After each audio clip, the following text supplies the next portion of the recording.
ga wani analysis da nayi akan YouTube channel ɗina. Na yi bayani akan insight wanda za ka dinga bibiya ka ga cewa wane irin hashtag ko wane irin posting ko wane irin topic ake yi a wannan sati ko a wannan lokaci ya fi tafiya viral. To wannan kuma ya danganta da irin channel ɗinka da abin da kake posting shi ma.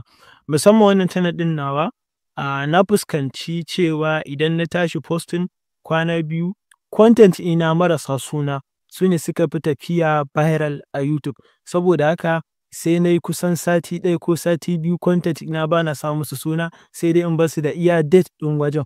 Yanzu bari ku gani, za ku ga anan akwai wanda sun tafi dubunnai a cikin wannan content ɗin.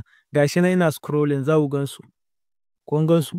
To haka content yake tafiya. Ko da yaushe za ka dinga bibiyan, kana analyzing, kana duba cewa menene ya fi tafiya. Wane time ne in kai posting viral ka fi tafiya viral, ko kuma wane irin name ne ya fi tafiya a channel ɗinka. Ba kowane suna ne yake tafiya a kowace channel ba na content. Saboda haka sai ka dinga bibiyan irin wannan. Wannan shawarwari ne ga content creators musamman masu tasowa.